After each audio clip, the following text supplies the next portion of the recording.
Indonesia telah menyelesaikan pesta demokrasi dengan terpilihnya Bapak Prabowo Subianto sebagai Presiden dan Bapak Gibran Rakabuming Raka sebagai Wakil Presiden. Keduanya memiliki program unggulan, yaitu program makan siang gratis, yang bertujuan untuk memberikan asupan yang berprotein dan bergizi guna membangun sumber daya manusia yang lebih baik. Saya tidak ragu-ragu, Prabowo Gibran tidak ragu-ragu. Kami akan memberi makan siang untuk anak-anak Indonesia.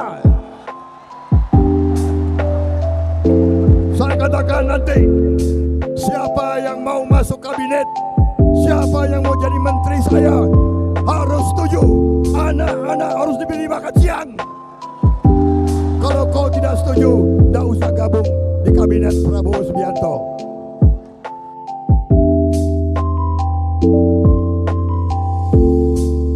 Mengingat pentingnya pangan yang bergizi, Indonesia dengan kekayaan hasil ternak yang beragam dan melimpah harus menghadapi tantangan krisis pangan. Berdasarkan data dari Badan Pusat Statistik, Indonesia memiliki populasi ternak yang besar, terutama pada produksi ayam, udang, dan ikan. Namun, tantangan seperti perubahan iklim, kesulitan distribusi pangan, dan kenaikan harga pupuk global telah menyebabkan kerawanan pangan di berbagai daerah.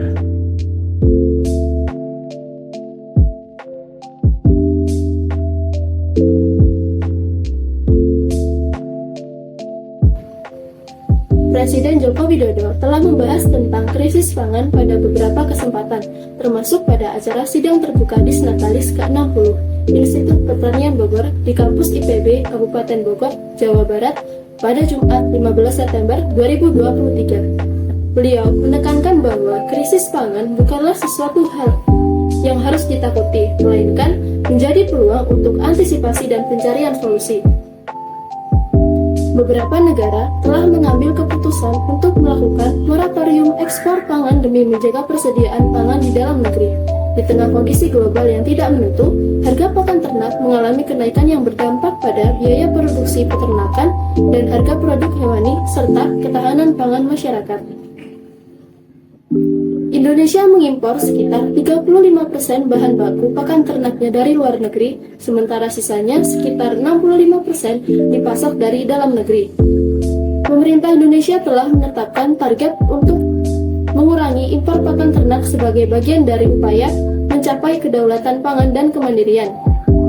Meskipun persentase target spesifik untuk pengurangan impor pakan ternak tidak secara eksplisit disebutkan, pemerintah telah menunjukkan komitmen untuk mencapai swasembada dalam beberapa komoditas pangan utama.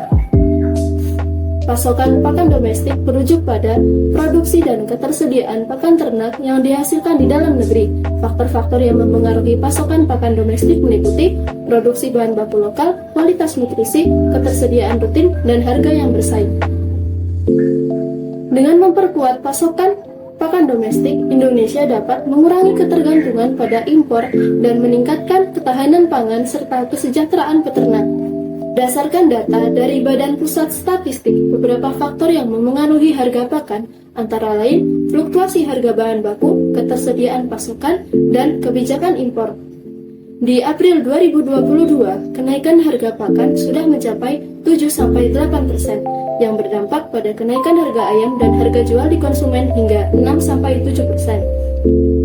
Sebagai respon terhadap tantangan ini, kami, Tim STAR, delegasi dari Universitas Kahuripan Kediri, mengembangkan produk optimalisasi pakan ternak pilihan Indonesia, Manggara, Magot Garuda Nusantara dalam revolusi industri pakan menuju produksi yang berkelanjutan dan konsumsi bertanggung jawab.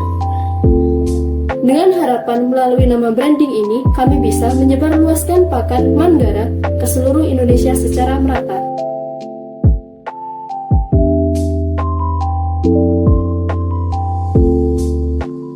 Pakan ini memanfaatkan bahan larva dari budidaya lalat Black Soldier Fly atau maggot yang dapat memberikan eksplorasi peluang produksi dan konsumsi bertanggung jawab serta memberikan solusi produksi pakan yang berkelanjutan.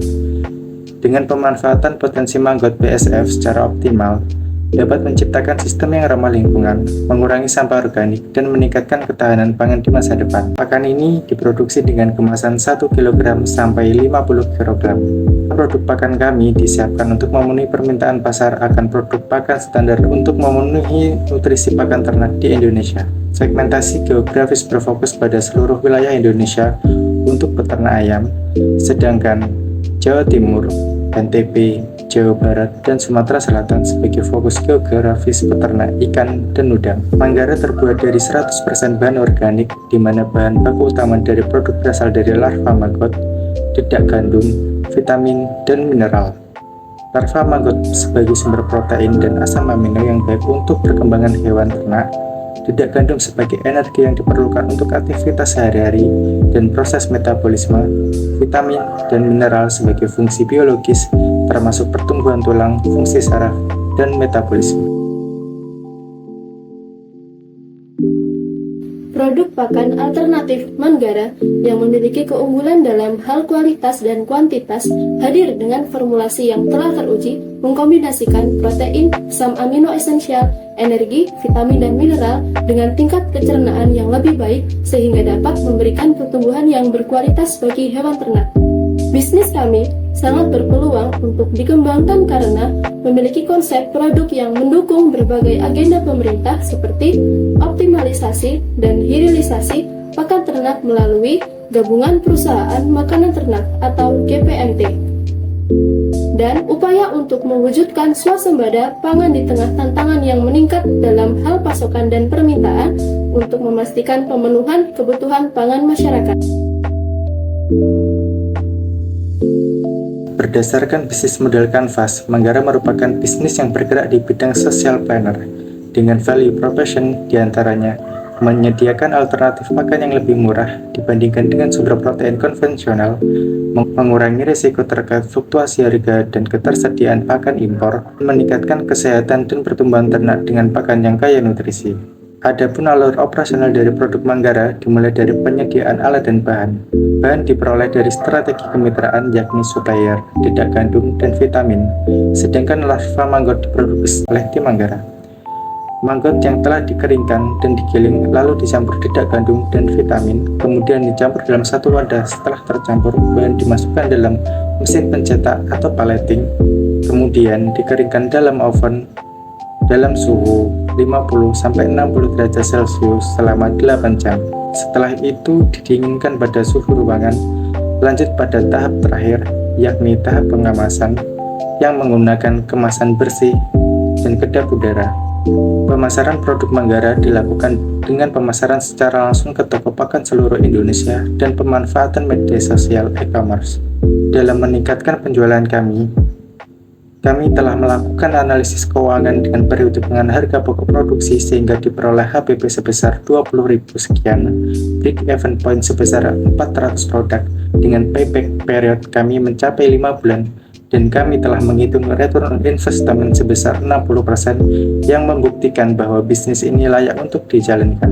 Kami, tim yang beranggotakan dari Canda Nasifasari sebagai CFO dan Edo Haji Pangestu sebagai CEO, dengan dosen pendamping kami, Ibu Betty Arisanti, dengan harapan produk Manggara memberikan solusi inovatif untuk tantangan pakan ternak yang mahal, serta menawarkan alternatif yang lebih terjangkau dan juga meningkatkan kualitas hasil ternak yang lebih baik. Sekian, wassalamualaikum warahmatullahi wabarakatuh.